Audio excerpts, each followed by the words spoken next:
ಎಲ್ಲರಿಗೂ ನಮಸ್ಕಾರ. ನಾನು ನಿಮ್ಮ ಉತ್ತರ ಕನ್ನಡದ ಸೈಬರ್ ಕ್ರೈಮ್ ಡಿವೈಎಸ್ಪಿ ಅಶ್ವಿನಿ ಮಾತಾಡ್ತಾ ಇರೋದು.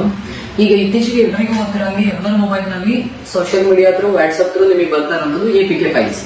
ಆ APK ಫೈಲ್ಸ್ ನ ಡೌನ್ಲೋಡ್ ಮಾಡಿದಾಗ ನಮಗೂ ಕೂಡ ಸುಮಾರು ಕಂಪ್ಲೇಂಟ್ಸ್ ಬರ್ತದೆ. APK ಫೈಲ್ಸ್ ಡೌನ್ಲೋಡ್ ಆಗೋಗಿದೆ, ನಮ್ಮ ಮೊಬೈಲ್ ಹ್ಯಾಕ್ ಆಗಿದೆ, ಏನ್ ಮಾಡಬೇಕು ಅನ್ನೋದು. ಈಗ ಫಸ್ಟ್ APK ಫೈಲ್ಸ್ ನಮ್ಗೆ ಯಾವ್ಯಾವ ರೀತಿಯಲ್ಲಿ ನಮ್ಮ ಮೊಬೈಲ್ ರೀಚ್ ಆಗ್ಬೋದು ಅಂದ್ರೆ, ಒಂದು ವೆಡ್ಡಿಂಗ್ ಕಾರ್ಡ್ ಟೈಪ್ ಅಲ್ಲಿ ಬರ್ಬೋದು, ಒಂದು SBI ಬ್ಯಾಂಕ್ KYC ಅಪ್ಡೇಟ್ ಮಾಡಿ ಅನ್ನುವಂತ ರೀತಿಯಲ್ಲಿ ಬರುತ್ತೆ, ಮತ್ತೊಂದು ಯೂನಿಯನ್ ಬ್ಯಾಂಕ್ KYC ಅಪ್ಡೇಟ್ ಮಾಡಿ ಅಂತ ಬರುತ್ತೆ. ಸೊ ಈ APK ಅಂದ್ರೆ ಏನು?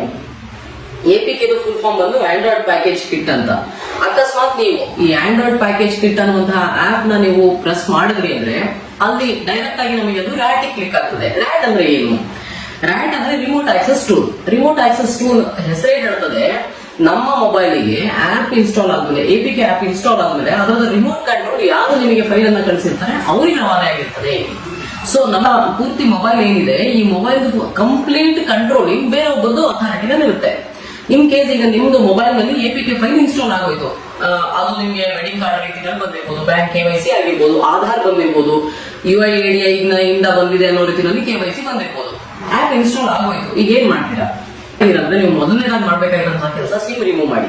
ಯಾಕೆ ಅಂತಂದ್ರೆ ಎಕನಾಮಿಕ್ ಅಫೆನ್ಸಸ್ ನಲ್ಲಿ ನಿಮಗೆ ಬರುವಂತಹ OTP ಏನಿದೆ, ವೆರಿಫಿಕೇಶನ್ ಕೋಡ್ ಏನಿದೆ, ಇದು ನಿಮಗೆ ರಿಮೋಟ್ ಆಕ್ಸೆಸ್ ಕಂಟ್ರೋಲ್ ಟೂಲ್ ಮೂಲಕ ನಿಮಗೆ ಕಳಿಸಿರುವಂತಹ ಕೈ ಸೇರಿದ್ರೆ ನಿಮ್ಮ ಅಕೌಂಟ್ ನಲ್ಲಿರುವಂತಹ, ನಿಮ್ಮ ಖಾತೆಯಲ್ಲಿರುವಂತಹ ಹಣ ಸಂಪೂರ್ಣವಾಗಿ ಖಾಲಿ ಆಗ್ತದೆ.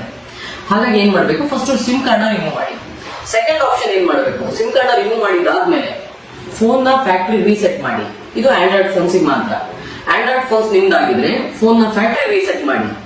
ಇಲ್ಲ ಇನ್ನೂ ಒಂದು ಮಾಡಬಹುದು, ನಾನು ಸ್ವಲ್ಪ ಟೆಕ್ನಿಕಲಿ ನಾನು ಸ್ವಲ್ಪ ತಿಳ್ಕೊಂಡಿದ್ದೀನಿ ಅನ್ನೋದಾದ್ರೆ, APK ಫೈಲ್ ಇನ್ಸ್ಟಾಲ್ ಆದ್ಮೇಲೆ ಅದು ನಿಮ್ಮ ಮೊಬೈಲ್ ನಲ್ಲಿ ಆಪರೇಟಿಂಗ್ ಸಿಸ್ಟಮ್ ಅಂತ ಏನ್ ಕರಿತೀವಿ, OS ಸಿಸ್ಟಮ್ ಅಂತ ಏನ್ ಕರಿತೀವಿ, ಅಲ್ಲಿ ಇನ್ಸ್ಟಾಲ್ ಆಗಿರ್ತದೆ. ಅಲ್ಲಿ ನಾವು ಸರ್ಚ್ ಮಾಡಿದ್ರೆ APK ಫೈಲ್ ನ ಅಲ್ಲಿ ಇನ್ಸ್ಟಾಲ್ ಮಾಡಬಹುದು. ಈ ಮೂರು ವಿಧಗಳನ್ನ ಬಳಸಿಕೊಂಡು ಈ APK ಫೈಲ್ ಇಂದ ನಮ್ಗೆ ಆಗಬಹುದಂತ ಎಲ್ಲಾ ಎಕನಾಮಿಕ್ ಅಫೆನ್ಸಸ್ ನಾವು ತಡಿಬಹುದು.